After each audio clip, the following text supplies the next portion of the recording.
World war में हम बात कर रहे हैं अमेरिका और इसराइल की दोस्ती की। इस दोस्ती को लेकर अब सबसे जो मजबूत रणनीतिक साझेदारियों में गिनी जाती रही हैं। हर साल अरबों डॉलर की अमेरिकी सैन्य सहायता इसराइल की सुरक्षा व्यवस्था की रीढ़ मानी जाती, लेकिन अब कहानी बदलती गई। अब प्रधानमंत्री बेंजामिन नेतन्याहू ने ऐसा बयान दिया दर्शकों, जिसने पूरी दुनिया का ध्यान खींच लिया है। नेतन्याहू ने साफ कहा कि वो अमेरिका की सरकारी सहायता बंद करना चाहते हैं।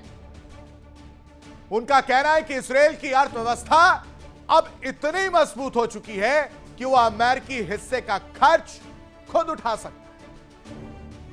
और इतना ही नहीं, उन्होंने इच्छा जताई कि ये प्रोसेस, ये प्रक्रिया इसी साल शुरू होनी चाहिए। यानी सवाल उठ रहा है, क्या इसराइल अब अमेरिका की आर्थिक छाया से बाहर निकलने की तैयारी कर रहा है?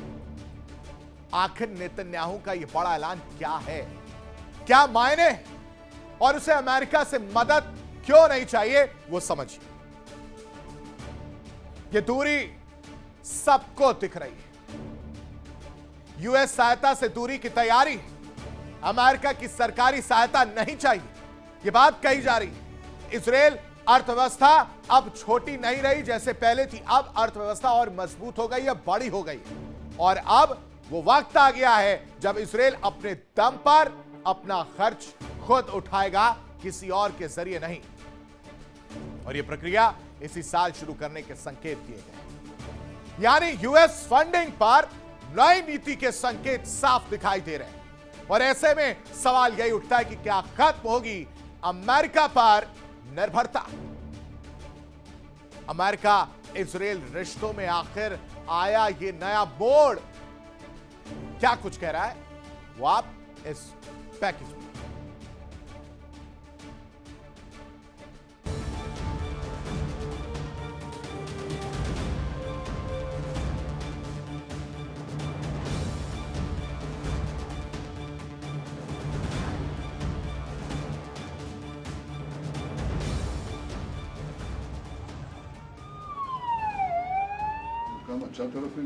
नेतन्याहू का यह बयान ऐसे समय में आया जब पश्चिम एशिया में युद्ध, सुरक्षा और कूटनीतिक समीकरण तेजी से बदल रहे हैं। इजराइल को हर साल अमेरिका से मिलने वाली सैन्य सहायता उसकी रक्षा क्षमता का अहम हिस्सा रही है, लेकिन अब नेतन्याहू का कहना है इसराइल की अर्थव्यवस्था पहले जैसी नहीं रही। देश अब इतना सक्षम हो चुका है कि वो अमेरिकी सहायता पर निर्भर रहे बिना अपनी रक्षा जरूरतों को पूरा कर सकता है। अमेरिका और इसराइल के बीच रक्षा सहयोग लंबे समय से बेहद मजबूत रहा।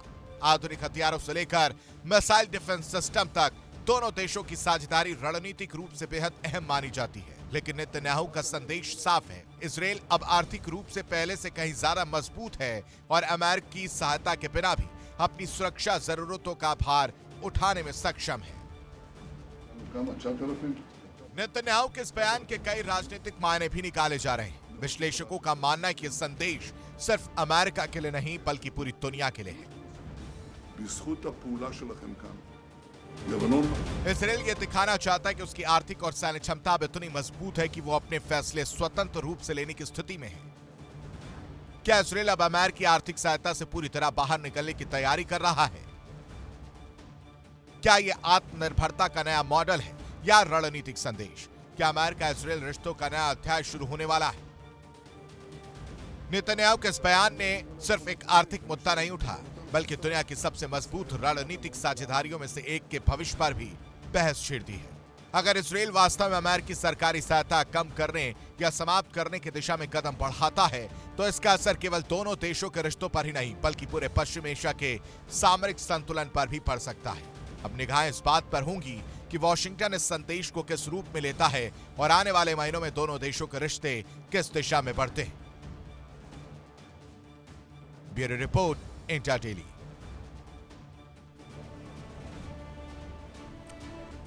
अब वर्ल्ड वॉर में बात होगी ड्रैगन की। आसमान में अब शुरू हो चुकी है अगली महाशक्ति की जंग, और यह सुनकर आप चौंकिए मत। क्योंकि चीन ने एक बार फिर से दुनिया को दिखाया है अपने एयर पावर का सबसे बड़ा दांव।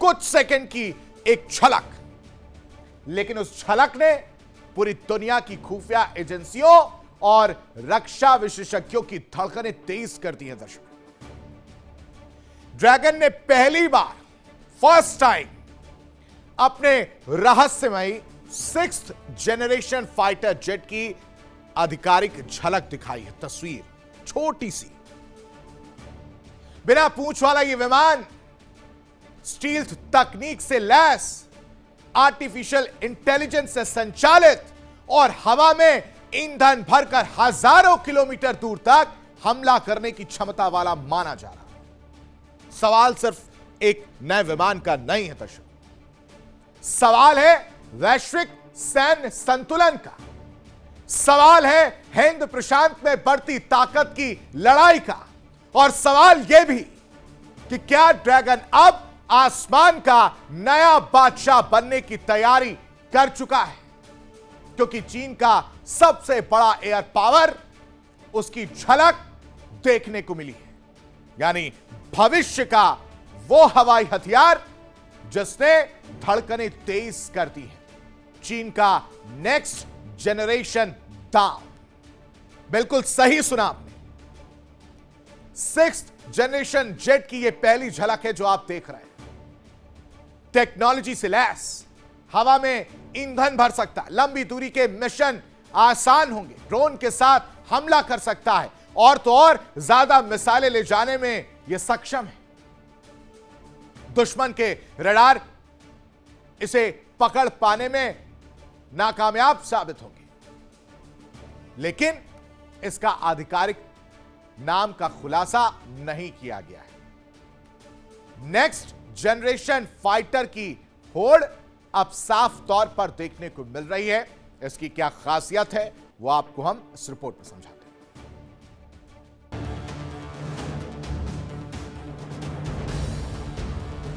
Standing up again because Iran. 知道，咱今天也是。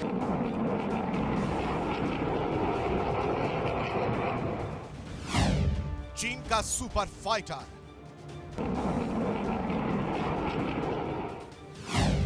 sixth generation की पहली झलक,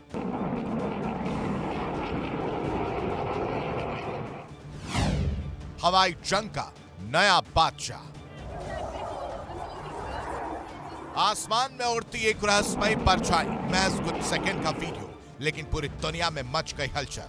चीन ने पहली बार अपने 6th जनरेशन फाइट जेट की आधिकारिक झलक दिखाकर यह संकेत दे दिया है कि अगली पीढ़ी की हवाई जंग में उसकी तैयारी अब सिर्फ कागजों तक सीमित नहीं है। PLA के आधिकारिक वीडियो में दिखाई देने वाला बिना पूंछ वाला यह लड़ाकू विमान रक्षा विशेषज्ञों के मुताबिक चीन का J-36 या J-50 प्रोटोटाइप हो सकता है।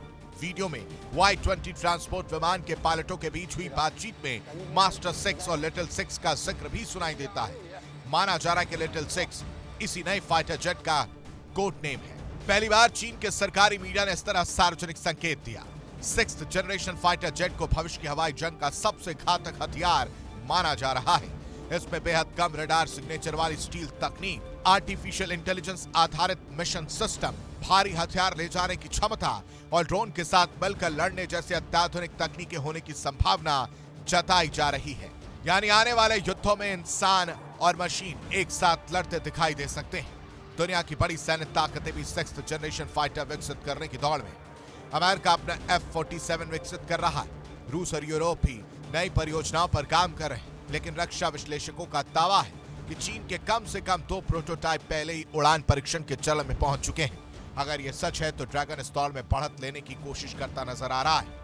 हालांकि चीन ने अभी तक इस विमान का आधिकारिक नाम, तकनीकी क्षमताएं या प्रदर्शन संबंधी कोई विस्तृत जानकारी जारी नहीं की है, इसलिए इसकी वास्तविक ताकत और दावों की स्वतंत्र पुष्टि अभी नहीं हो सकी। लेकिन सिर्फ कुछ सेकंड की इस झलक ने दुनिया को इतना जरूर बता दिया है कि बीजिंग अब भविष्य की एयर वॉरफेयर में खुद को सबसे आगे दिखाना चाहता है। ड्रैगन ने अपने सबसे रहस्यमय हथियार का सिर्फ ट्रेलर दिखाया, पूरी तस्वीर अभी बाकी है।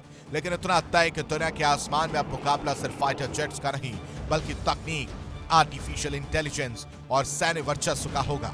आने वाले सालों में यह दौड़ तय करेगी कि भविष्य के युद्ध में आसमान पर किसका राज होगा।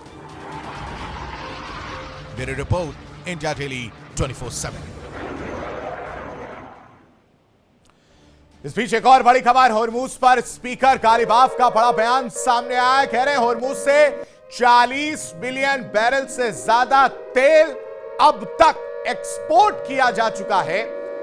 साथ ही साथ होर्मुज से नाकेबंदी हटने के बाद तेल एक्सपोर्ट किया गया है और यह सब कुछ हुआ है दर्शकों पिछले 10 से 12 दिनों में। यह कहानी सामने आ रही। कह रहे ईरान होर्मुज में अपने अधिकारों से पीछे नहीं हटेगा। इस बात को कान खोलकर अमेरिका सुन ले, वो सबको साथ लेकर आएगा। गल्फ कंट्रीज की बात हो रही, वो सबको साथ लेकर आएगा। होर्मुज पर एक सहमति राय जो है वो देखने को मिलेगी और फिर बराबर का पैसा बांटकर अमेरिका को साइडलाइन किया जाएगा, क्योंकि यही सिर्फ और सिर्फ एक मकसद है। फिलहाल वर्ल्ड वॉर में अभी के लिए बस इतना ही। तमाम बड़ी खबरों के लिए आप बने रहिए इंडिया डेली के साथ।